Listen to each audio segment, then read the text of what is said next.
Hey, everybody. Welcome back to the Unstoppable podcast. I'm your host, Diana Chen, and I'm joined today by my co-hosts, Brad Cam and Matthew Gold, co-founders at Unstoppable Domains, and our special guest today, Tim Draper. As you all know, Tim is a venture capitalist, investor, and founder of Draper Associates, Draper University, and many other things as well. Welcome, Tim. I'm so excited to have you here today. Great. I'm excited to be here. I love that you guys have a podcast. Go get it. Thanks so much for being here. So to kick us off, I know that you're a big time, investor and fan of Bitcoin and cryptocurrency in general. Why don't you start by just telling people how you would explain cryptocurrency to somebody who's new to the space? Cryptocurrency would take a long time, but Bitcoin, I can explain that it's just a better currency. From the user standpoint, it's open, transparent, it's global, frictionless, decentralized, big word for you guys. And it crosses borders, and it doesn't, you're not subject to political whim. You're not subject to when a government decides they want to print 1.3 trillion for currency. You aren't forced to have an inflationary economy. Instead, you can build an economy that's very solid. And there are only 21 million Bitcoin out there, so that it's not going to be inflationary. And it's so exciting what can potentially happen now, because one Bitcoin, people say, oh, it's very volatile. Well, one Bitcoin is equal to one Bitcoin. It's just all these other currencies are volatile against a Bitcoin as they slowly disappear from our use. And then the other great thing about it is that it flattens the earth very much, because not only can you send remittance across border very easily, you can pay people easily across border. And let's say you're in Argentina and you know that your currency is going to drop 75% next year. Why would you build anything of great value in Argentinian pesos when you know that it will just diminish the next year? They don't trust their currency. They don't trust their government. Same thing in Nigeria, many of African countries, some Southeast Asian countries, where they don't trust their currency. If you don't have trust in your currency, you don't want to build anything of great value. Well, now that there's Bitcoin, people will change their approach. They'll say, hey, I can build this in Bitcoin. I can build something of great value, and I can be rewarded for it. And then from the standpoint of an employer, if I pay people in Bitcoin, they'll be thrilled in Pakistan, and in the U.S. All these regulations that they're putting down on employers, they're basically forcing employers to look elsewhere, because now you can hire people that are just on Zoom, and that they can be anywhere. People can move anywhere. So I think we're going through a whole anthropological shift. We're going from where we were tribal and tied to borders to now we're global and open and transparent. And Bitcoin is that. It's the currency of that new world. And Unstoppable is the communication system and the wallet for that world. Appreciate the plug there. We certainly think that Unstoppable Domains has a big part to play to make cryptocurrency easier to use across the entire internet. And that actually leads me to my next question. What do you think is actually stopping, your friends and family, your dog from using crypto? What is the resistance? Is it just going to take time for people to move over here, or are there specific things that entrepreneurs in the space need to innovate to make better? Well, ease of use is a big deal, but my friends and family are all Bitcoin people.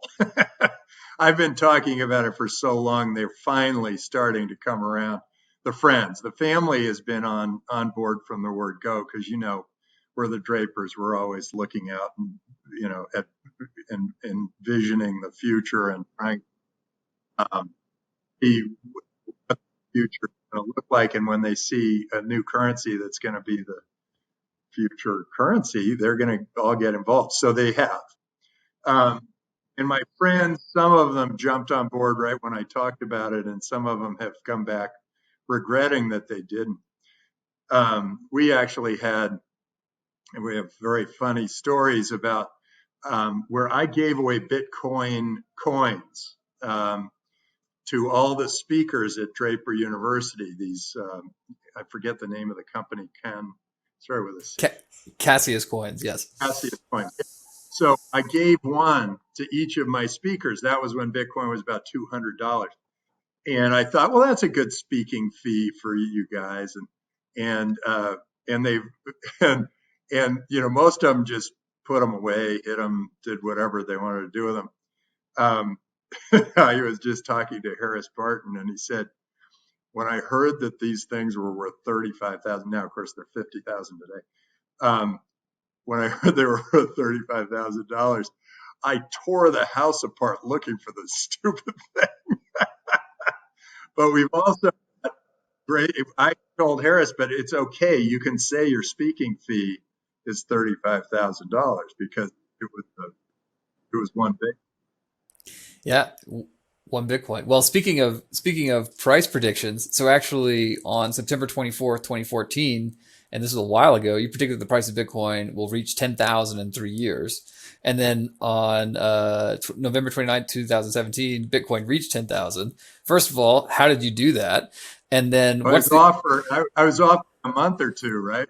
Only you were a month or two. Right. So how did you do that in the first place? And then the first time Bitcoin, when I said it, 10,000, I think Bitcoin was at 400, something like that. And people looked at me funny and, oh, you're out of your mind or whatever. Well, this last time I predicted it when Bitcoin had dropped to about 4,000, and I said 250,000 by 2022 or early 2023, late 2022, early 2023. And people are looking at me now and saying, "Oh my gosh, this may actually happen too." So how did I do it? I've had a long history in watching new technologies evolve and be adopted. And I get a good sense for how big markets are and how big something like this can get.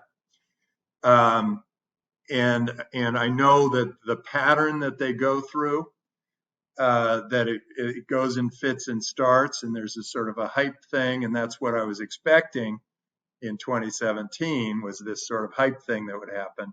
And then there's a trough, and then what happens is people are innovating and they're working around that new technology for a while, and then slowly but surely it starts picking up again, and it's a much more steady progression, and then eventually it becomes it grows into our world so much that we hardly remember not having it. And now you're seeing the institutions in the financial world, BlackRock today, it just said, well, yeah, we're starting to encourage our clients, and we're buying Bitcoin for some of our clients, and of course, Elon Musk bought $1.5 billion worth of Bitcoin for Tesla to hold on his balance sheet, and then many others are following suit, and you're starting to see that people are realizing that this is not just a new currency, but it's a hedge against bad governance. It's a global opportunity. It's a way of connecting the world. It's a way for actually for the fiduciaries to they kind of have to own some Bitcoin as a hedge against inflation when the government printing press prints $3 trillion. So this is it's starting to happen. It will progressively happen more and more and more. And as a currency spreads, it grows in value. If I was the only holder of Bitcoin in the world, it would be worthless. But once two people recognize the value, then the two of them, then it's sort of worth one. And then three people, now it's worth three, and four people, now it's worth six. And it grows exponentially as more nodes are added to the network. And that is happening. So we're going to see continued growth. My humble opinion, less than humble. Well, I can proudly say that Unstoppable Domains beat Tesla to the punch there, putting Bitcoin on our balance sheet, and it's worked really well for us. And I actually think a lot of other people are gonna do that too. So last one on the price, because I just have to ask, what do you think is what do you see as the ultimate, market cap for Bitcoin? What do you think, Bitcoin, what's the max price, or like, what do you think is a price Bitcoin could achieve at scale? You don't have to put a date on it. I'm actually just curious where you think the market. The current currency holdings around the world in fiat, in dollars, is about 100 trillion. And Bitcoin's market cap is just reaching $1 trillion now. So there's no reason it can't go up 100-fold. And it's not like it's going to completely replace the dollar, although I think people are going to laugh when you're trying to buy things for dollars in the future. They're going to laugh at you. It'll be like, here, take my Confederate money or my drachma or whatever. Currencies that are out of date.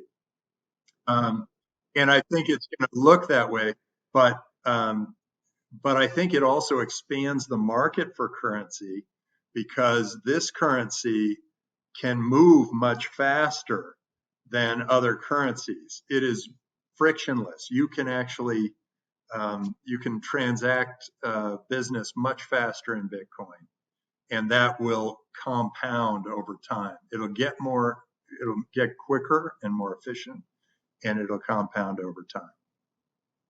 So you're investing in crypto companies as well as in Bitcoin.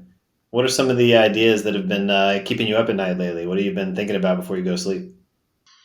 Well, I think about unstoppable domains, and you guys are doing such a great service for the world, being able to create free speech for the world and allow that not to be centralized, where somebody can be muted or canceled, as they call it. I think that's a beautiful thing. I think actually creating decentralized crypto wallets, I think, is fabulous. I think that's an amazing service that you're providing. In addition, I'll tell you what I'm looking at. I'm looking at anything. In fact, on my tie, I got a big Bitcoin, and then I designed this tie. It says #DGov. And the thinking there is anything that's decentralized, that kind of creates a decentralized government or competitive governance or governance that's accountable to its people. And I think that the decentralized world is making those governments be accountable to their people. The governments are resisting it in some cases, and they do it to their own peril. And so I'm looking for those kinds of companies. And that could mean decentralized insurance, which is really an interesting place to be looking, because you can use smart contracts instead of claims. You take smart contracts and surveillance, and you can actually have an insurance company that is a much happier insurance company, because you can pay the claim before the person issues the claim. You can actually send a check. The surveillance says, yes, your house has just burned down. Here is the money for your house, before you've even filled out a form and issued a claim. I think that kind of insurance company would be very popular, because right now you pay your premium, pay your premium, pay your premium, then you issue a claim, and then you're fighting with the insurance company to find out whether you're going to get any money. It's a battle instead of a happy service. And what is government but a bunch of insurance companies? There's healthcare insurance and workman's comp insurance and Social Security, which is also insurance, welfare, another kind of insurance, and all of these can be done offshore. I mean, you could actually create all these services, and if you have a satellite or a boat that's 11 miles offshore, and create a country and say, here, we're providing these insurance programs. So I think the world is ready for this decentralization. People are less and less happy with their governments over the last, in fact, that has been a trend for the last 5 years, but the last year, they've been the most unhappy with their governments. And they are looking for an alternative. They're looking for to force their governments to be more efficient and more effective and do a better job. And also to potentially get some of these services from other places. The idea came to me when about decentralized, open, free market for government was when I met with the prime minister and then the president later of Estonia, and they explained how they created the virtual residency program.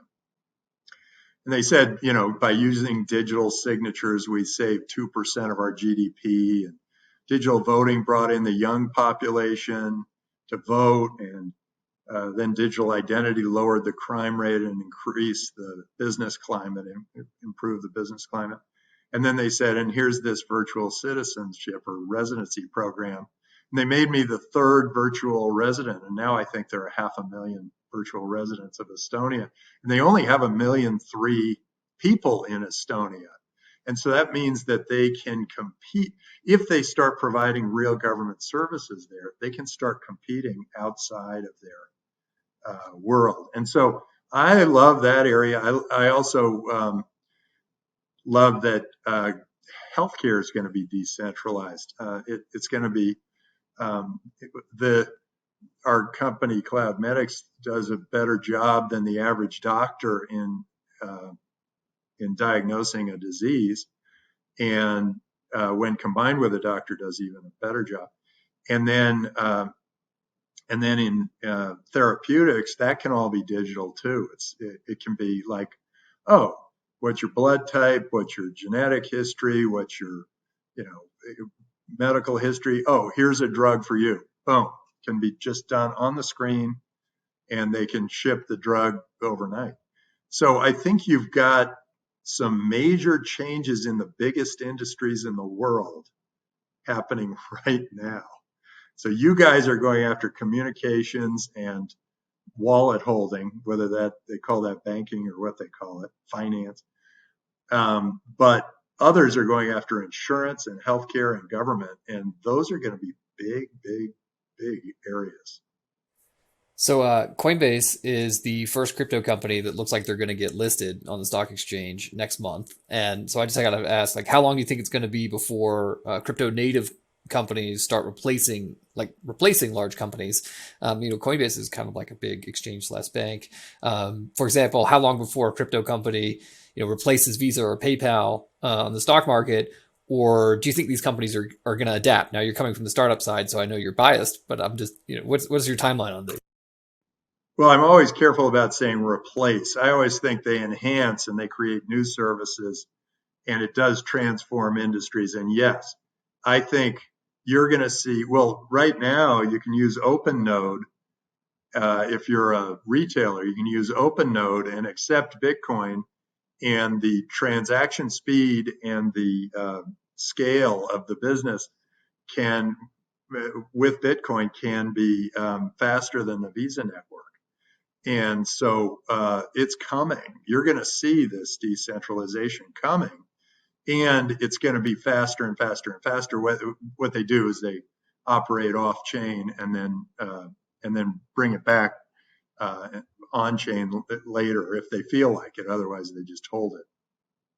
But they have solved the problem of speed for retailers. And so there's really, I mean, if I'm a retailer, I would so much rather take Bitcoin than dollars for many reasons. And if I'm using OpenNode now, I can actually use I can use Bitcoin and accept it, and the transactions can happen just as fast or faster with a Visa network than the Visa network.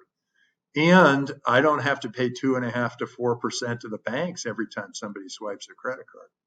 So this is a big change, and that could happen very quickly. Once people start saying, and this is happening, I know a couple of companies that are doing it. We're giving a discount for using Bitcoin. That's the thing that starts to open up the shopper. Well, one of the things you touched on earlier that I'm a really big fan of is the Estonian e-residency. I didn't know you were the third resident, or that's pretty amazing to be top 10. And like I was actually supposed to be first, but he met with the New York Times guy just before he came to Draper University. And so he got the first one. And then I was going to be second, but I brought in my partner, Steve Jurvetson, who's Estonian. And I thought, well, okay, you can have number 2. I'll take number 3. We're good.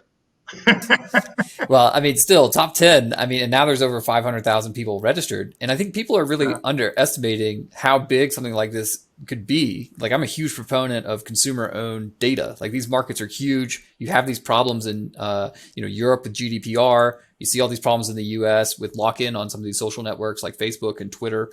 And, they're making decisions that maybe other people don't agree with.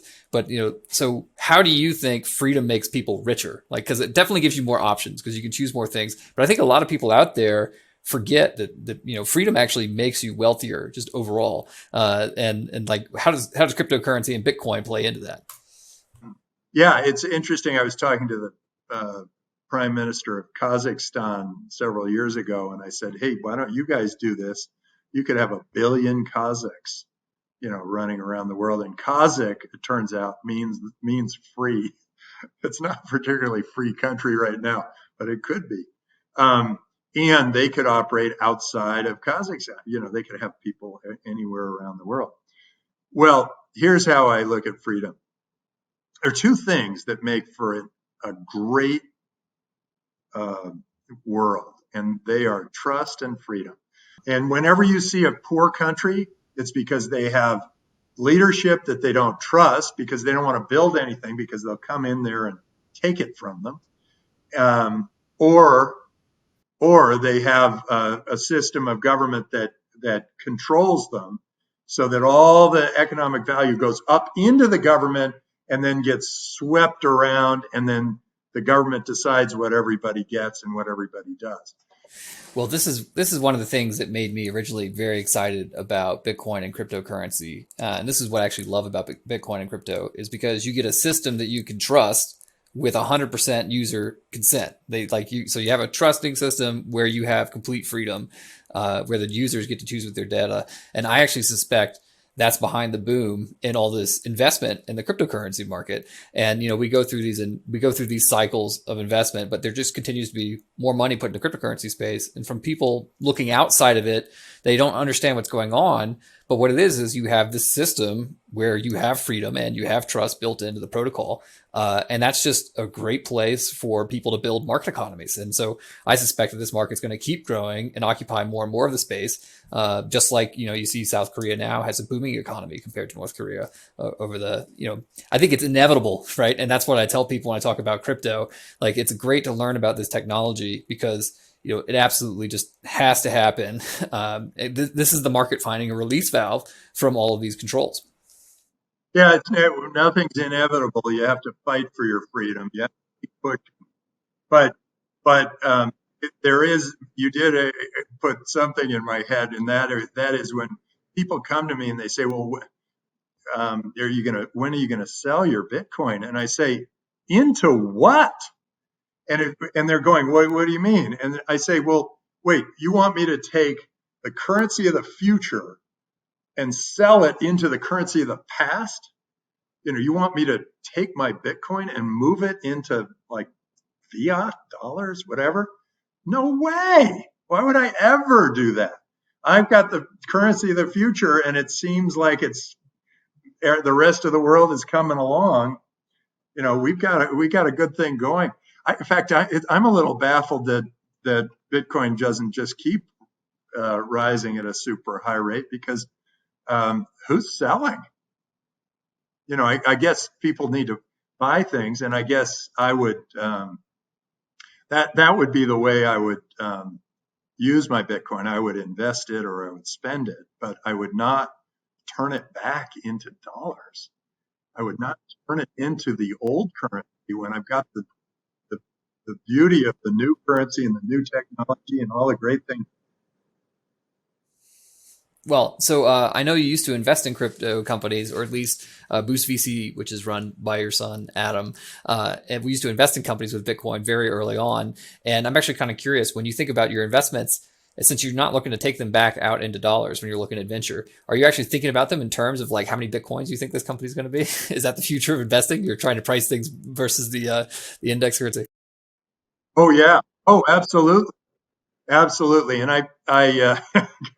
I realize now, when I was Bitcoin was about 200, and I I made a bunch of investments in Bitcoin, and I said I'd give 300 Bitcoin for 4% of the company to all these startups, and the ones who kind of held, just worked it down, did so much better than the ones who sold it all, turned it into dollars, and then tried to run their businesses.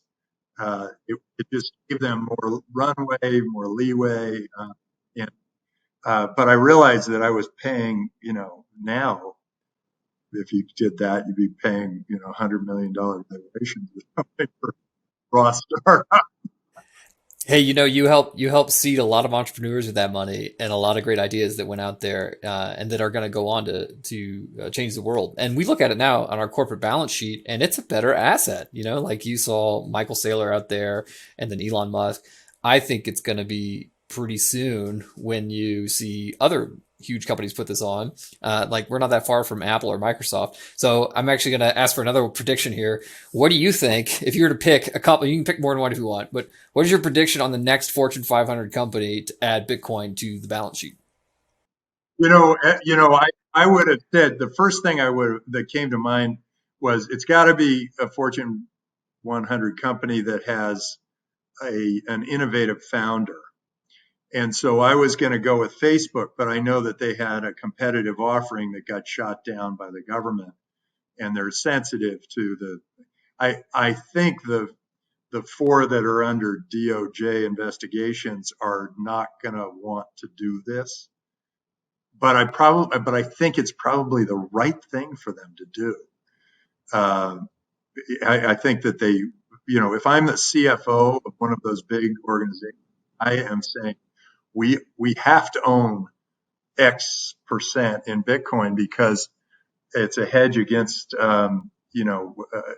another currency becoming the currency of the future, and it's also a hedge against inflation as governments keep printing more of their funny money dollars.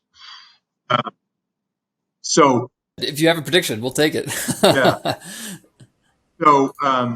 so if I were to pick one, okay, so which is the biggest company with a founder run? Oh, you know what? Who it might be is Netflix. Netflix. I think Reed. I think Reed Hastings is a very innovative guy and has a lot of creative thinking, and I think he still controls the reins at Netflix. And so I think that might be the next big one to fall. Otherwise, now Google could do something, but I think that all of them, I think Google and Facebook and Apple, all trying to see if they create a currency that's centralized, that's theirs. And Amazon, they're probably not. Although Amazon will probably start accepting Bitcoin pretty soon. In fact, you can get Bitcoin on Amazon. I mean, you can pay Bitcoin to get an Amazon product today through a variety of different software packages. But on their balance sheet, well, you know who else is going to have to do it is all the pensions, all the people who are fiduciaries and have to take care of people's money. They are going to have to own some Bitcoin because that is their fiduciaries. You know, they need to understand all the markets and see where there's potential gain, potential loss, hedging needed, all of that. So I think you're going to see, you know, you saw BlackRock already stepping up. I'm sure. And Fidelity has been big into Bitcoin, but mostly because Adam Draper has been so partnered with Fidelity in a great way. So I think he's encouraged that, but Fidelity's been a big Bitcoin believer. So yeah, so if I had to pick one that was sort of an interesting tech thing, it would have been Zuckerberg, but he might look at it as competitive. So I'd say Reed Hastings. I think Netflix is an excellent choice. So Brad, I'm going to get you on the record here. See if you have a choice. I'll pass it your way. What's your prediction there for the next company to put it on the balance sheet? Well, I don't think that the Google founders maybe need to. I read that Sergey has been playing around with crypto, so maybe they've got themselves covered with their personal investments at this point in time, and don't feel the need to mess with Google itself. But yeah, I would think some of the hedge funds and the large piles of money that need to make returns, and I think it's becoming more acceptable for them to do it. So why not do it? I think the only reason they probably wouldn't have done it previously was because they didn't want to look bad and the money wasn't big enough yet. But 1 trillion plus market cap, and who knows where it's going to go in this next round. I think there's enough on the table for them that it would make sense, and they would probably look irresponsible if they don't do it and others do it. And I think they all follow each other. So. All right. Well, I guess I owe a prediction now, so I'm going to go with Visa because I think that they're getting much more innovative in this space here, and I also think it's good for consumer branding. You know, that once Elon Musk does something, all of a sudden it becomes acceptable for everybody else to do the same thing. So I think we'll see it go that way. Well, I think so. We got our predictions around here. I wanted to make sure, Brad or Diana, do you have any final questions here for Tim? Wait, Diana, we haven't heard your prediction. Yes, I'm sorry. Oh man, I don't know that I'm qualified to make a prediction yet. So I'm just Absolutely. You have a Bitcoin wallet yourself? Yeah, of course. Okay. Of course. You are perfectly qualified. I want to hear your prediction. Oh I feel like I don't think it's gonna be. I don't really see it being Facebook. I think you guys all have good predictions, but just to throw another one in the mix, I'll say Walmart. That's my prediction. Well, Yeah. So, well, Tim, again, I wanted to thank you for your time coming on here with us today. It's been fantastic to have you. We covered all sorts of great topics from e-residency in Estonia to why freedom and trust are integral to successful economies and also a big part of crypto just in general. And we've made a lot of predictions on here, so people can come back and listen to this podcast, and we'll see how close we are on some of these things. It'll be pretty fun to do it. So, Tim, thanks again for coming. Love having you. Yeah, my pleasure. I'll do it anytime. Let me know when you want to do it again. Awesome. Thanks so much, Tim. Thanks everybody for tuning into this episode. We'll be back again with another episode of the Unstoppable Podcast.